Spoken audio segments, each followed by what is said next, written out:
இது நம்பிக்கை மாணவர்களுக்கான வழிகாட்டும் நிகழ்ச்சி.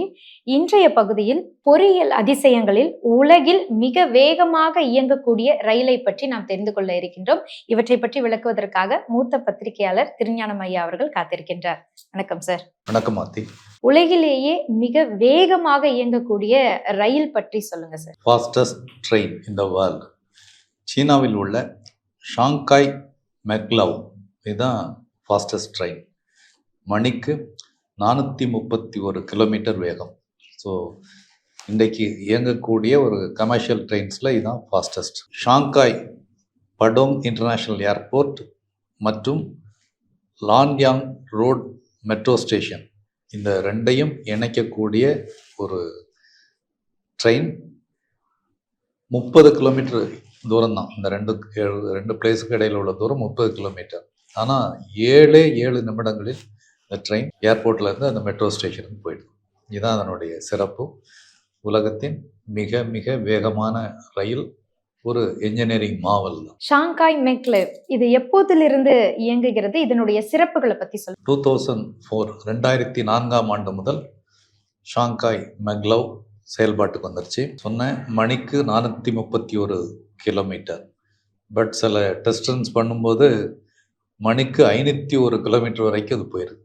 சொல்லப்போனால் ஏரோப்ளேனுக்கு அடுத்து ஃபாஸ்டஸ்ட் இந்த ட்ரெயின் தான். இது டோட்டலி எலக்ட்ரிசிட்டி அண்ட் மேக்னட்டிசம் பிரின்சிபலில் இயங்குது. அதனால் இதுக்கு பெட்ரோல் டீசல்லாம் தேவை கிடையாது. சுற்றுச்சூழல் கேடு விளைவிக்காத ஒரு ட்ரெயின். அது மட்டும் இல்லை, அமைதியான பயணம்.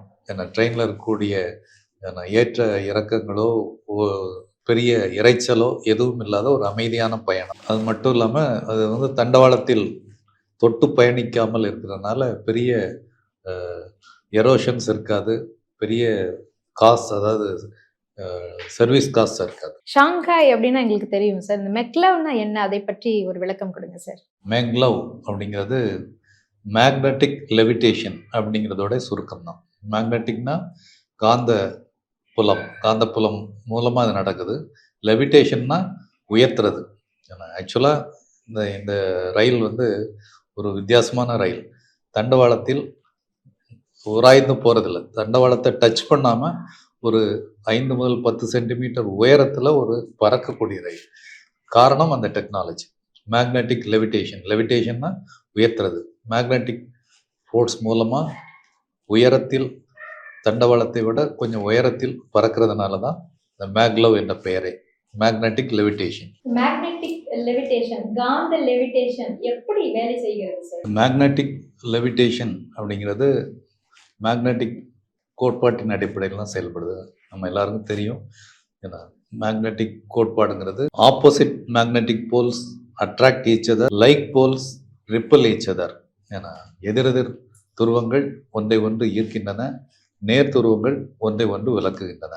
ஸோ இதுதான் பேசிக் பிரின்சிபிள். இதை ரயில் சர்வீஸுக்கு பயன்படுத்தினாங்கிறது அதனுடைய பெரிய ஒரு டெக்னாலஜிக்கல் ஒண்டர். இந்த நீண்ட ரயில் பெட்டிகளோட அடிப்பகுதியில் மேக்னெட் வச்சுருக்கிறாங்க. அதே மாதிரி தண்டவாளத்துலேயும் மேக்னெட் வச்சுருக்கிறாங்க. ஸோ தண்டவாளத்துக்கு எலக்ட்ரிசிட்டி செலுத்தி அதனுடைய நேச்சரை மாற்றுறாங்க. தண்டவாளத்தின் மேக்னெட்டிக் போல் எலக்ட்ரிசிட்டி வச்சு கண்ட்ரோல் பண்ணுறாங்க. ஸோ தண்டவாளத்தின் மேக்னெட்டிக் போலும் ரயில் பட்டிகளின் மேக்னெட்டிக் போலும் ஒரே துருவங்களாக இருக்கும்போது ஒன்றை ஒன்று விளக்குகின்றன. ரயில் உயர்த்தப்படுது.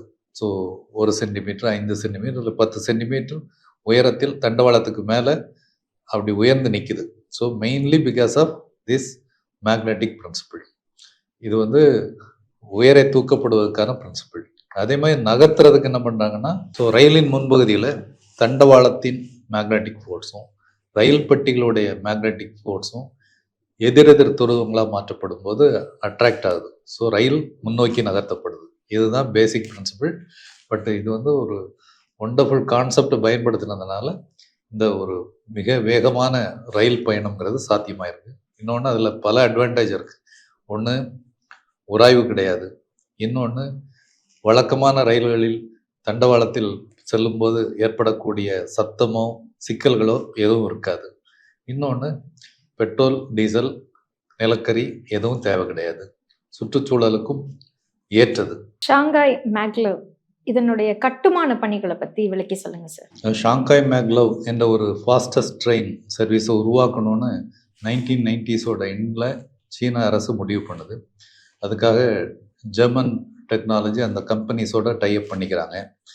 2001 மார்ச் 1 இதனுடைய கட்டுமான பணிகள் தொடங்குது. ஸோ இந்த குறிப்பிட்ட ரயில் பாதை 30.5 கிலோமீட்டர் நீளம் கொண்டது. இதை ஒரு எலிவேட்டட் ரயில் ட்ராக் அமைக்கணும்னு முடிவு பண்ணுறாங்க. அடுத்து தேவையான மின்காந்த அமைப்பை உருவாக்குறது அடுத்த ஸ்டேஜ்.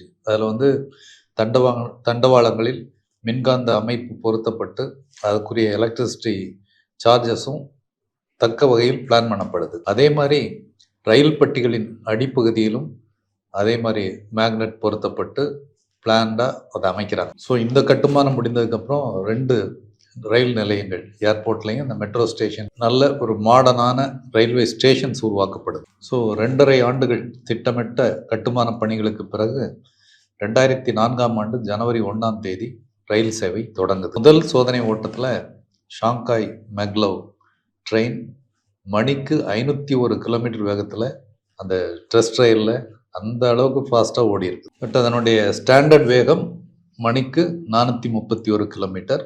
பட் அதுதான் இன்னைக்கு உலகத்திலே ஃபாஸ்டஸ்ட் ட்ரெயின். இந்த 2 ஸ்டேஷன்ஸ்க்கு இடையில் உள்ள 30.5 கிலோமீட்டர் தூரத்தை வெறும் 7 நிமிடங்களில் இந்த ட்ரெயின் கடந்துருது. ஷாங்காய் மேக்லவ் எதிர்கொண்ட சவால்கள் என்ன, இதனுடைய குறைபாடுகள் என்ன சொல்லுங்க. மேக்னெட்டிக் லெவிடேஷன் என்ற முறையில் இது இயங்குது. ஃபாஸ்டஸ்ட் ட்ரெயின் ஆனாலும் கூட ப்ராக்டிக்கலாக பார்க்கும்போது ஷார்ட்டஸ்ட் டிஸ்டன்ஸுக்கு தான் இது பயன்படுத்தப்படுது. ஏன்னா ரொம்ப காஸ்ட்லி. ஒரு பக்கம் காஸ்ட் அதிகம், இன்னொரு பக்கம் இதுக்கு தனி தண்டவாளங்கள் தேவைப்படுது. மற்ற ட்ரெயினோட அதை லிங்க் பண்ணவே முடியாது. அதனால் அது இன்னொரு வகையான அடிஷ்னல் காஸ்ட். ப்ராக்டிக்கலாக ஃபாஸ்டஸ்ட் ட்ரெயினாக இருந்தால் கூட குறைவான தூரங்களுக்கு மட்டுமே இது பயன்படுத்தப்படுது.